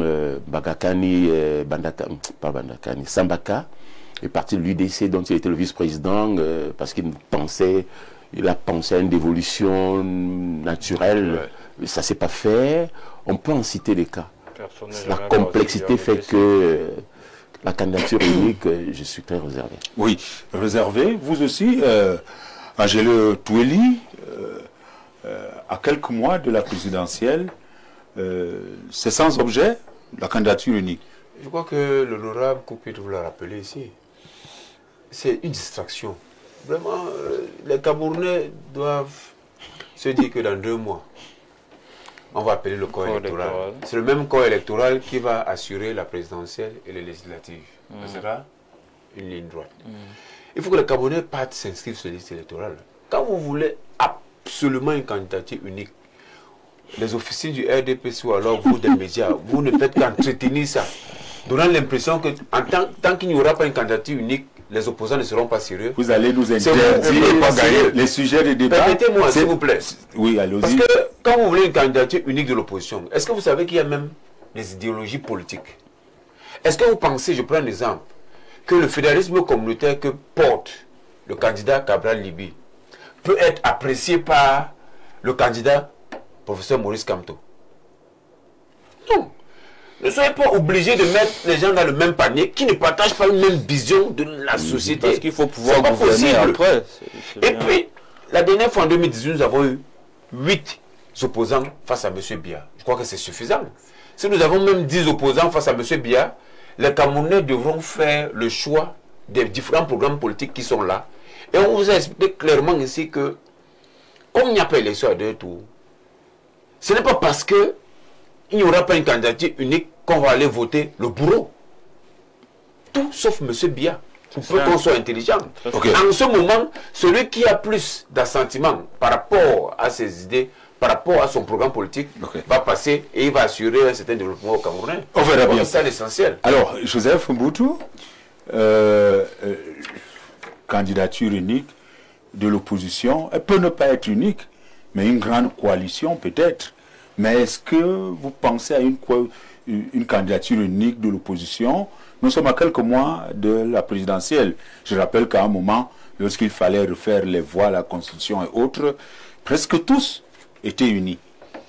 Non, mais vous savez que de manière fondamentale, les Camerounais sont fondamentalement conservateurs. Ils ont l'esprit de conservation assez poussé. Donc, chacun pense d'abord à lui. Donc, effectivement, il ne peut pas avoir de candidature unique. Mais ce qu'il faut dire, comme apparemment nous sommes déjà à la fin de l'émission, oui, c'est qu'il faut déjà se poser la question quel est même le candidat qu'on va appeler candidat de l'opposition, parce que c'est comme si, en réalité, tous ceux qui peuvent gouverner le Cameroun maintenant et demain sont dans le RDPC. Est-ce que l'opposition a un candidat? C'est la question fondamentale. Et le problème, et la réponse est que, pour l'instant, il n'y a même pas un candidat à l'opposition. L'élection d'octobre va se passer comme les autres élections. Il y aura une victoire écrasante du RDPC. Donc, vraiment, nous sommes dans vous n'avez pas dit que c'est le RDPC. Il fallait dire que c'est le RDPC. C'est terminé. C'est connu mondialement. Merci. C'est connu mondialement que je suis. Merci à vous. Merci, s'il vous plaît. Non, c'est terminé. C'est terrible. Merci. Merci vraiment. Merci José. La question, y aura-t-il un candidat face au président Paul Biya en 2025? C'est la question. Et la réponse est qu'il n'y aura pas de candidat. Et les choses vont se passer comme en 2018, comme en 2011, simplement en 2004. Merci. Merci à vous. Merci à vous. Merci à vous tous. Honorable Sa Majesté Joseph et Angèle Tueli. Et puis, merci. On se retrouve. J'espère la prochaine fois, nous serons encore là. Mesdames, Messieurs, nous nous excusons pour peut-être quelques petites erreurs à un niveau. Merci également à tous ceux-là qui nous ont accompagnés.